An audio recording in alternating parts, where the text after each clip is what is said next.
Fico muito satisfeita com a informação dada hoje pela senadora Fátima Bezerra, que a educação venceu, que o Ministério da Educação recuou e informou que não vai mais fazer os cortes e que vai valorizar o Programa Institucional de Bolsas de Iniciação à Docência, o PIBID, que oferece 90 mil bolsas a alunos de licenciatura. Esse é um programa que ia ser cortado em 50%. Houve uma grande movimentação de professores, da sociedade civil também, aqui no Senado, numa bela audiência conduzida pela senadora, e nós todos ficamos felizes que realmente o MEC voltou atrás numa atitude que seria absolutamente contraproducente, porque esse investimento nos professores da educação básica é exatamente o que, na minha avaliação, nós temos como prioridade absoluta. Hoje no Brasil nós temos uma diversidade gigantesca de formação nas crianças e uma grande porcentagem que chega na escola para ser alfabetizada, que nunca viu um caderno, um livro ou uma revista. Ela não tem nem o conceito da letra. Eu lembro que uma vez perguntaram, uma pesquisa para uma criança nessas condições, como é que ela imaginava que escrevia elefante. E ela disse grande, porque ela não tem abstração do que é uma letra. Então, uma professora que vai tratar com essa criança não pode ser uma professora que não tem uma qualificação adequada. Esse programa, até onde eu entendi, ele ajuda nessa qualificação, então isso é muito bom. Mas o governo não cessa de nos surpreender, porque hoje tivemos uma audiência pública para tentar entender a questão dos currículos que estão sendo apresentados pelo MEC, né? E eu realmente fiquei estarrecida, porque num país que raramente se debruçou sobre a questão dos currículos, teve uma tentativa que achei, aliás, muito interessante, que foi trazida pelo ex-ministro Mangabeira Unger, e que ele propunha uma diminuição de matérias com o aprofundamento do conteúdo das matérias, como colocando experiências internacionais, experiências, inclusive, que ele participou, que as crianças têm muito mais chance de se desenvolver e aprender se vão mais fundo, elas desenvolvem mais um espírito crítico sobre aquela situação e depois elas podem também ter mais facilidade em entrar em outras situações. Bom, o ministro acabou indo embora, deve ter ido para o lixo que ele fez, porque a gente sabe que as coisas acontecem e é desperdiçado, né? Bom, em todo caso, eu diria que, no mínimo, a apresentação desse currículo escolar dessa forma que veio é uma falta de prudência total e um assodamento, que eu diria desnecessário. É melhor demorar mais e fazer bem feito, né? O que aconteceu? O MEC tinha desde setembro de 2015, o MEC está debruçado sobre o assunto, e apresentou já uma proposta, né, de curricular a partir de diversas contribuições de um segmento que ninguém entendeu bem como foram escolhidas essas pessoas. Sabem-se que as universidades federais contribuíram e também tivemos contribuições de governos de Estado. Contribuições de secretarias que eu diria muito baixas, no sentido que são currículos escolares que as crianças têm um desempenho péssimo. Então, manda essas contribuições, eu não entendo, com tanta coisa boa acontecendo no mundo nessa área, por que foi restrito dessa forma?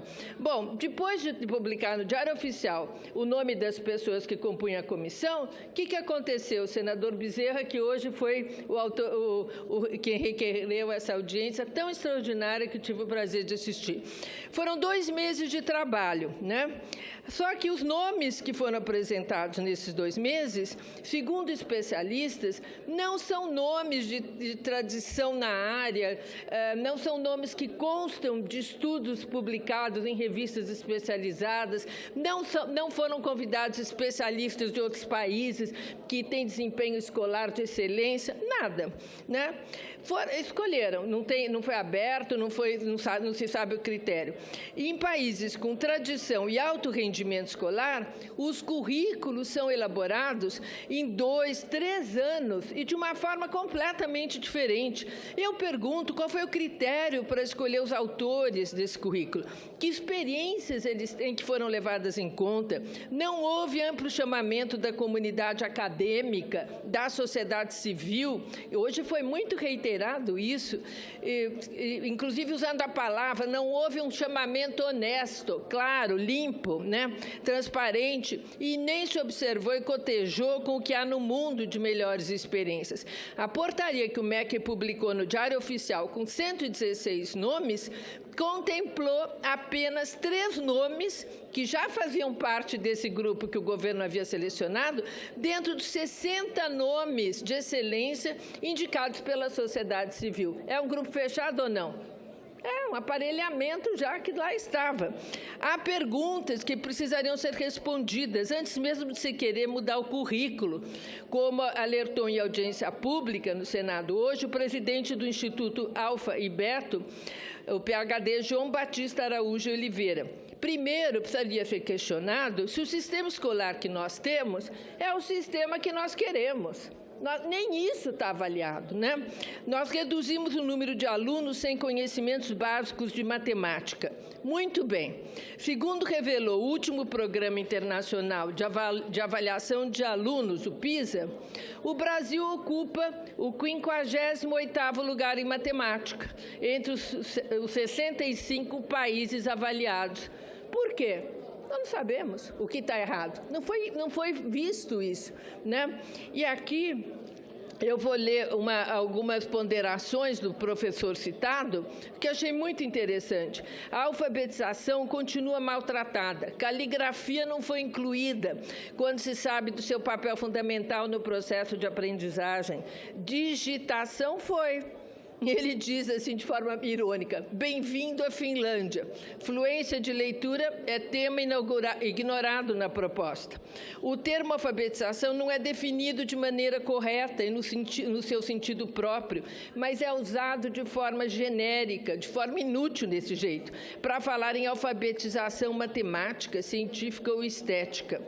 Já o letramento perdeu seu caráter de gêmeo siamês da alfabetização que tem que ter. Agora se aplica a todas as disciplinas, o que mostra até um desconhecimento de como se usa isso, né? O currículo de língua portuguesa continua a tradição dos parâmetros curriculares nacionais de privilegiar os usos sociais da língua. Só que agora os usos sociais reinam absolutos. A gramática deve ser ensinada quando e como o professor julgar relevante. Se nós já temos os jovens lá no WhatsApp falando tudo pela metade, você imagina agora reforçar essa linguagem social em detrimento da gramática quando você está ensinando uma língua, né? De tudo, segundo os especialistas, a proposta da língua portuguesa é a mais trágica. O currículo de matemática se considera um pouco melhor, mas não há previsão para ensinar e aprender fatos fundamentais. Senadora. A velha e boa e essencial tabuada, nem as propriedades das operações. Fragmentos disso aparecem só no 7º ano. Há tópicos introduzidos muito cedo, como os problemas orais, e outros muito tarde, como o uso da reta numerada. O currículo de ciências também sucumbiu à conveniência dos usos sociais. Em vez de se ancorar em poucos conceitos científicos sólidos, a proposta devaneia num parque temático. Ter opinião é preciso, formular hipóteses, desenvolver espírito crítico, idem, mas Senadora. Compreender conceitos científicos com rigor não é preciso. Pois não, senador Bezerra. Senadora Marta Suplicy, eu queria parabenizar Vossa Excelência por estar trazendo esse tema ao plenário do Senado Federal. Na verdade, Vossa Excelência reverbera o debate que travamos hoje em audiência pública na Comissão de Educação. É importante dizer que essa é a 3ª audiência pública na Comissão de Educação. E hoje, com a presença do professor João Batista, nós tivemos a oportunidade de ouvir o outro lado.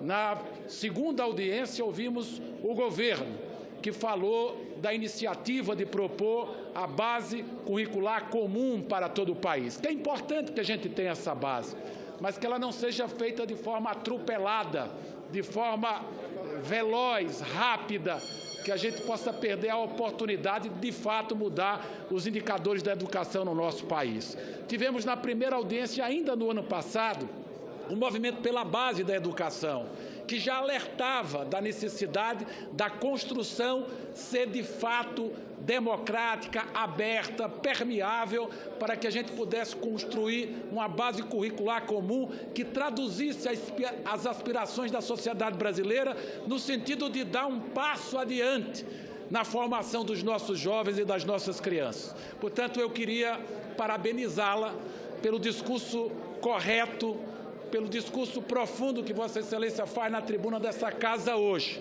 e dizer que nós vamos aceitar a sugestão do professor João Batista.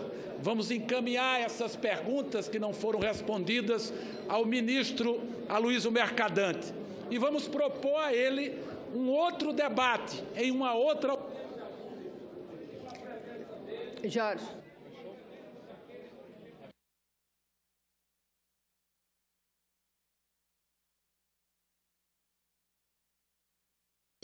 Uma sugestão no sentido de a gente ganhar mais tempo para a construção de um currículo comum que possa ser verdadeiramente um instrumento de transformação. Muito obrigado a Vossa Excelência. Concordo plenamente com esse encaminhamento e vai ser muito bom podermos aprofundar esse debate. Eu pediria ao presidente Senadora Marta, se possível, também gostaria de... Pois não, senador. Eu só queria, a presidência só faz um apelo, eu tenho de um lado os senadores me cobrando a ordem do dia.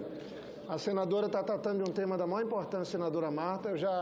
O tempo regimental já foi. Eu só pediria a compreensão dos colegas. Nós podemos abrir a ordem do dia, podíamos fazer, e as falas aconteceriam, sem nenhum problema, durante o debate da medida provisória. 2 segundos, presidente. Apenas para registrar a presença do governador do Pará, Simão Jatene, aqui nesse plenário. Bem-vindo, senador. Está bem acompanhado aí de 2 amazônidas, senador Flecha e o senador... Qual é a orientação, essa então? compreensão que eu pediria à senadora Marta. Para concluir. Bom, para ilustrar um de número... Bom, eu vou até saltar um pouco para ir para o finalmente. Faria bastante, senadora. Outras questões em aberto, porque o MEC não seguiu a tradição em forma de elaborar currículos de outros países com maior experiência, porque o MEC acredita que é possível fazer um currículo em tão pouco tempo.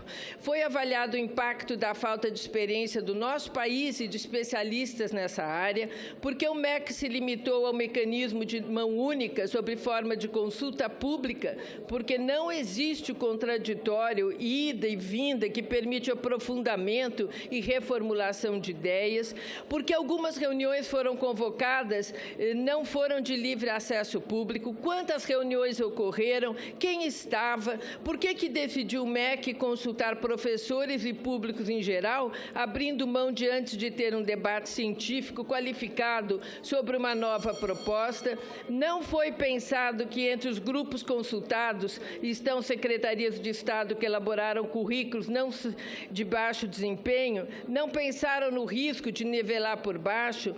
O MEC não se sensibilizou com críticas de princípio e conteúdos.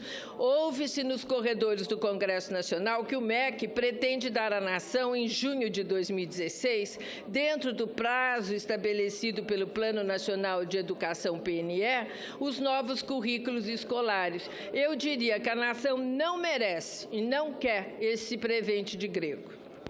Obrigada.